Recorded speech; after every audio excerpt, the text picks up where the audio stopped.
जय सिया राम। तो आज हम अपने प्यारे कथा रसिक श्री सीताराम जी को उनके दो दिव्य अद्भुत भक्तों का चरित्र श्रवण कराएंगे, जिनका नाम है श्री ललित किशोरी जी और श्री ललित माधुरी जी, जो दोनों भाई थे, सगे भाई, और दोनों अद्भुत भक्त थे। अद्भुत रहनी से वृंदावन वास करते थे, ठाकुर जी का भजन करते थे। तो दीक्षा से पूर्व आपका नाम था शाह श्री कुंदन लाल जी और श्री फुंदन लाल जी। श्री कुंदन लाल जी बड़े भाई थे, जिनका जन्म कार्तिक कृष्ण द्वितीया संवत 1882 में लखनऊ में हुआ था। लखनऊ के शाह परिवार के थे, बहुत रईस थे, इसे नवाबों से उन्हें शाह की उपाधि मिली थी। आपके पिता का नाम था श्री गोविंद लाल जी और पितामह दादाजी वे थे शाह बिहारी लाल जी, जो बहुत ही बड़े रईस थे। फुंदन लाल जी आपसे 3 वर्ष छोटे थे। अब समस्त परिवार ही भक्त हृदय था। राधा रमन लाल जी में विशेष प्रेम निष्ठा रखते थे। आज भी जो स्वरूप है राधा रमन लाल जी के मंदिर का, वो आप ही के पूर्वजों द्वारा, आपके दादाजी द्वारा ही बनवाया गया। जो आज मंदिर है राधा रमन लाल जी का, शाह बिहारी लाल जी द्वारा ही बनवाया गया। तो बचपन से ही कुंदन लाल जी और फुंदन लाल जी दोनों में भक्ति का जागरण हो चुका था। राधा रमन लाल जी से प्रेम भी बहुत था, क्योंकि पिता आदि जब जाते तो साथ में आप भी जाते थे। लेकिन आप दोनों में भक्ति का जागरण बढ़ता जा रहा था। घर वालों ने अब इतने रही से तो खूब सारे अध्यापक लगाए हुए थे। उस समय फारसी पढ़नी जरूरी होती थी, तो तब फारसी आपको आती थी, हिंदी, पंजाबी, गुजराती, बंगला, सभी भाषाएं सब में पारंगत थे आप। लेकिन जितने भी गुण थे आप में, सब ठाकुर जी की सेवा में समर्पित थे। जिस भी भाषा में पारंगत होते उसमें श्री कृष्ण लीला का ही बखान करते, उसी के पद रचना करते। तो आपने हिंदी में, ब्रज भाषा में, उर्दू में, गुजराती, पंजाबी, सब में श्री कृष्ण जी की अद्भुत लीलाओं का गान किया। अब धीरे धीरे थोड़ी बहुत भक्ति तो घर वालों को बर्दाश्त थी, लेकिन जब धीरे धीरे उन्हें लगा कि दोनों का प्रेम वृंदावन से और राधा रमन लाल जी से बढ़ता ही जा रहा है, तब तो सबको खटकने लगा कि इतना तो प्रेम नहीं होना चाहिए, कहीं बाबा जी ना बन जाए, यही सबसे पहला डर। तो अब हर चीज की स्वतंत्रता थी, भक्ति की स्वतंत्रता थी, लेकिन धाम जाने की स्वतंत्रता नहीं थी, धाम वास की स्वतंत्रता नहीं थी। और शासन भी इतना कड़ा था कि आप विरोध भी नहीं कर पाते थे। दोनों भाई किसी से कुछ नहीं कह पाते थे, कहीं विरोध नहीं कर पाते थे। माता पिता से, अपने दादाजी का विरोध नहीं कर पाते थे। बिना आज्ञा के वृंदावन नहीं जा पाते थे, और वे लोग जल्दी से अनुमति देते नहीं थे। अपने साथ ले जाते थे, ऐसा नहीं कि बिल्कुल ही नहीं ले जाते थे, ले जाते थे, लेकिन ये भी नहीं कि जब चाहे तब अनुमति मिल जाए। कड़ा अनुशासन रखते थे। अब इससे उनके हृदय में भारी व्यथा बढ़ती जा रही थी। मन व्याकुल रहने लगा था वृंदावन के दर्शनों के, ठाकुर जी के दर्शनों के लिए, वृंदावन वास के लिए। लेकिन किससे कहें, कोई नहीं समझने को तैयार था। आपस में ही दोनों भाई अपनी इस दुख को, विरह को बांट लिया करते थे।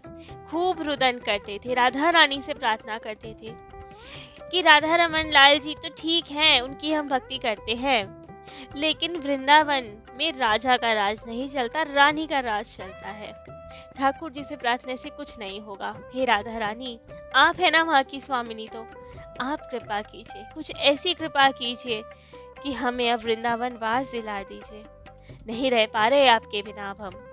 लेकिन घर वालों ने इतनी अनुमति तो नहीं दी, लेकिन दीक्षा करवाई, क्योंकि उस समय संस्कार ही ऐसे थे कि छोटेपन में ही बच्चों की दीक्षा आदि हो जाए, जो भक्ति में रहे। तो इसलिए दोनों बालकों की दीक्षा हो गई। तो कुंदन लाल जी का नाम हुआ श्री ललित किशोरी जी और फुंदन लाल जी का नाम हुआ ललित माधुरी जी। ठाकुर जी की भक्ति करते जीवन निर्वाह करते। पिताजी ने बड़े भाई श्री किशोरी लाल जी का विवाह भी कर दिया। बहुत अनुकूल पत्नी भी आई, एक पुत्र का जन्म भी हुआ। तब शाह बिहारी लाल जी ने वृंदावन में अपने इष्ट देव राधा रमन लाल जी के लिए नए मंदिर का निर्माण करवाया, जो मंदिर का स्वरूप हम आज देख रहे हैं।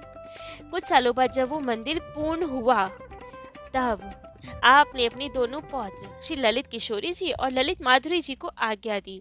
कहा कि जाओ, वृंदावन जाओ, दर्शन करो और देखो मंदिर कैसा बना है। तब 1906 में आप दोनों वृंदावन आए, जाने कितने समय के बाद। मन अति उत्साहित कि आज वृंदावन जा रहे हैं। राधा रमन लाल जी के लिए एक सोने का सिंहासन भी लेते गए। तो अब बाल्यकाल से ही, क्योंकि उसके बाद से तो कभी नहीं ले गए थे आपके माता पिता वहाँ, बाल्यकाल से ही इस अवसर की तो प्रतीक्षा में थे कि कब वृंदावन जाएंगे, दर्शन करेंगे, व्याकुल रहते थे उनके लिए। अब वो अवसर मिला। खूब सारे नौकर चाकर सेवक आदि तो सब थे ही, क्योंकि बहुत रईस परिवार के थे। लगभग 5-10 दिन के लिए भेजा था घर वालों ने, लेकिन वहाँ ठाकुर जी के दर्शन करें तो ठाकुर जी भी कहाँ कसर छोड़ते हैं। उन्होंने भी अपने नैनों के ऐसे बाण चलाए कि दोनों भाई घायल हो गए। अब तो क्या घर क्या परिवार, कुछ सुध ही ना रहे, मन ही ना करे घर जाने का। बार बार पत्र आए, संदेश आए कि वापस आओ, लेकिन अब का मन ही ना करे। दर्शन करे, खूब कीर्तन करे, वहाँ की गलियों में विचरण करे। करते करते 1 महीना कैसे बीत गया वहाँ की लीला स्थलियों के दर्शन करते करते कि पता ही ना चला। मन ब्रिज में ऐसा रम गया कि घर लौटने की याद ही नहीं रही, सुध ही नहीं रही। लेकिन जब खूब संदेश आए तो अब अपने दादाजी से डर बैठा। माता पिता का डर आया मन में कि जाना पड़ेगा। ना चाहते हुए भी खूब रुदन करते हुए वापस आए घर पे। लेकिन अब शरीर तो आ गया घर वापस, लखनऊ वापस, लेकिन प्राण तो वृंदावन में ही अटके हैं, हृदय तो वहीं रह गया। अब तो उत्कंठा और बढ़ गई। जब तक नहीं गए थे, चल रहा था, रुदन करते थे, हो जा रहा था काम। लेकिन एक बार जब वृंदावन हो आए, चस्का लग गया, तो अब तो व्याकुलता और बढ़ गई। बार बार जाने की इच्छा करे। जब तक नहीं थे कैसे ना कैसे समझा रहे थे, लेकिन अब जो ठाकुर जी ने दर्शन दे दिए तो अब नहीं रहा जा रहा था। दिन प्रतिदिन वो व्याकुलता बढ़ती ही जा रही थी। खूब युगल नाम का जप करते, वृंदावन वास की प्रार्थना करते, यही प्रार्थना करते कि कब वो अवसर आएगा जब वृंदावन की रज हमारे शरीर पे लगेगी, हम वहीं पे रहकर ठाकुर जी के नाम का सुमिरन करेंगे। अब वहीं से रिलेटेड पदों की रचना करते, राधा रानी से प्रार्थना करते, अब कृपा कीजिए, अब वृंदावन वास से दीजिए, सदा सदा के लिए अब अपने पास बुला लीजिए। अब नहीं रह सकते। खूब रो रो कर पद रचते, राधा रानी को पुकारते। खूब सुंदर सुंदर पद थे उस समय उनके। कहते हैं, श्री वृंदावन वास दीजिए, आस यह वृषभानु दुलारी, वंशी वट तट नट नागर संग, करत केले अब लोको प्यारी। श्री विषभान किशोरी जू, कब जग उपहास मिटे हो, इंद्रिन बसे जिन जानी हस्यो मोहि, तिन दृग सकुच करे हो। ललित किशोरी नित निकुंज श्री वन मोही बसै हो, करुणा चितवनी चिते स्वामिनी, निज दासी न हसै हो। अब जब इतना रुदन उनका बढ़ गया, व्याकुलता की सीमा ही नहीं रही, खूब रुदन, खूब व्याकुल रहते दोनों भाई। तब तो श्री राधा रानी, श्री विषभानु किशोरी जी ने उनकी पुकार जैसे मानो सुन ली हो। सांसारिक दृष्टि से देखा जाए तो बहुत दुख की बात थी, कष्ट की बात थी, उन्हें भी दुख हुआ। लेकिन भक्ति मार्ग की बात की जाए तो एक तरह से राधा रानी ने उनकी बाधाएं काट दी। 1-2 वर्ष के भीतर ही उनके पितामह, माता पिता सबका स्वर्गवास हो गया। वृंदावन जाने का उनका मार्ग कुछ प्रशस्त हो गया। बड़े दुखी हुए कि ये क्या हो गया, माता पिता कैसे सबका स्वर्गवास हो गया, बहुत दुखी हुए। लेकिन जब स्वयं को पाया कि अब भजन में व्यवधान नहीं है, अब कौन रोकेगा वृंदावन जाने से। अभी तक तो उन्हें यही लगता था कि माता पिता पितामह ही तो हमें रोक रहे हैं वृंदावन जाने से, लेकिन अब वे नहीं रहे, अनुशासन नहीं रहा उनका बंधन नहीं रहा, तो अब वृंदावन जाए। लेकिन अब एक और बंधन, पितामह की विपुल संपत्ति थी, देखभाल करने के लिए केवल आप ही दोनों थे। क्या करें अब, कैसे हो इस संपत्ति की सार संभाल, क्या छोड़कर चले जाएं? नहीं, छोड़कर कैसे जाएं, अपार संपत्ति थी उस वक्त उनकी, बहुत सारी, राजाओं का सा वैभव था, तभी तो शाह की उपाधि थी उनकी, करोड़ों की संपत्ति थी उस जमाने में भी। तो अब क्या करे, कोई दुरुपयोग कर लेगा तो फिर फंस गए।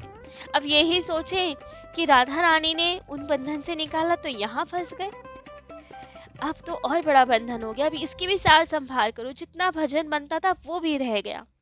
तब मन में सोचा कि बंधन लग रहा है हमारे मन का ही था। पहले भी चाहते तो हम जा सकते थे, अभी चाहते हैं तो जा सकते हैं, मोह छोड़ना है बस, हम ही मोह में फंसे हुए हैं। तब तो ठान लिया अब मोह में नहीं फंसेंगे। अब सबका समेट करके, जितना हमारे दादा परदादा ने सबने पसारा किया है सब समेट करके वृंदावन जाएंगे, वहां इसे संत सेवा करेंगे। लेकिन फिर भी इन सबको छोड़ना इतना सरल कहाँ था, फंसे हुए थे इसमें। इस नई बाधा से अब कैसे छुटकारा पाए, कैसे वृंदावन जाए। राधा रानी के भरोसे फिर बैठ गए, उनकी फिर से कृपा के भरोसे रहे कि अब आप और कृपा कीजिए, पूर्ण कृपा की आशा में रहे। तभी किसी इशारे के इंतजार में, राधा रानी के कुछ संकेत के इशारे में ललित किशोर जी बैठे। ललित किशोर जी को तो वृंदावन से आया प्रत्येक व्यक्ति राधा रानी का संदेश वाहक ही लगता था राधा रानी कुछ संदेश भिजवा रही हैं हमें। एक बार उनके भाग्य से उनके ही घर पधारे श्री राधा रमन मंदिर जी के गोस्वामी जी, भक्त श्रेष्ठ मुकुटमणि श्री गल्लू लाल जी महाराज। अब तो स्वयं मंदिर के गोस्वामी जी आ गए, अवश्य ये राधा रानी का संकेत लेकर आए, हमें बुलाने आए हैं। उल्लास में भर गए, राधा रानी का संकेत मिल गया, अब हमें यहाँ से ले जाएंगी वे। खूब उल्लास में भरे और गा उठे, गोस्वामी आज यहाँ गल्लू जी आए हैं, वाह वाह है जी अजी वाह वाह है, स्वामी कृपा से भय मेरे मन भाई हैं, वाह वाह है अजी वाह वाह है, वृंदावन आज वे है हिया हुलसाए है, वाह वाह है जी अजी वाह वाह है, ललित किशोरी मानो बोली बे पठाए है, वाह वाह है अजी वाह वाह है। खूब आनंद में भर के गा रहे हैं। अब तो खूब आनंद से स्वागत किया गल्लू जी महाराज का, खूब आनंद रहा, कीर्तन रहा, सत्संग रहा, खूब उत्सव जैसा माहौल रहा। अब कुछ दिन का उत्सव आदि करके वहां रहकर फिर तो गल्लू जी महाराज वापस चले गए वृंदावन। तब आपको एक नई प्रेरणा मिली कि अब सत्संग में इतना आनंद मिला तो यदि हम वृंदावन ही चले जाएं तो वहां तो रोज सत्संग मिलेगा, रोज उत्सव रहेगा। राधा रानी का संकेत है कि अब चलो यहाँ से, संकेत माना और सोच लिया अब धीरे धीरे सब समेटना ही है और चलना है वृंदावन। भाई को बता दिया और तैयारी शुरू कर दी। कुछ दिन बाद वृंदावन से ललित किशोरी जी के गुरुदेव श्री राधा गोविंद गोस्वामी जी लखनऊ पधारे। तब तो आपने सोचा कि गुरुदेव से ही आज्ञा मांगी जाए। गुरुदेव के पास गए, सब हाल बताया, हृदय की सब स्थिति बताया कि अब वृंदावन वास करना है, गुरुदेव सब समेट के वृंदावन ही आना है। गुरुदेव ने भी अनुमति दी।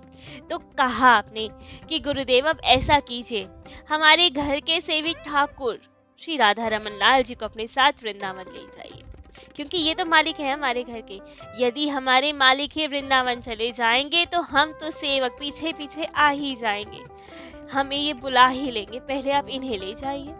मानो ठाकुर जी ने ही पूरी व्यवस्था की, इसलिए गुरुदेव को भेजा। तो गुरुदेव ने स्वीकृति दी और उनके ठाकुर जी को वृंदावन ले आए, अपने आश्रम में पधराया, सेवा आदि की। और अब जब ठाकुर जी चले गए तब तो अगली रात्रि ही ठाकुर जी, उनके निज सेवित ठाकुर जी ने स्वप्नादेश दिया। कहा, अब तुम शीघ्र वृंदावन चले आओ, मेरा तुम्हारे बिना मन नहीं लगता, तुम्हारी ही सेवा स्वीकार करूंगा मैं। निधि वन के पास मेरे रहने के लिए भवन का निर्माण करो, शीघ्र अति शीघ्र वृंदावन आओ। बस फिर क्या था, ठाकुर जी ने जब इतना कह दिया तो कोई कैसे ही रुक पाए। सुबह होते ही जब उनके छोटे भाई श्री ललित माधुरी जी उनके दर्शन करने गए, प्रणाम करने गए, तो देखा भैया खूब रुदन कर रहे हैं, अश्रुपात हो रहे हैं। पूछा कि क्या हुआ भैया।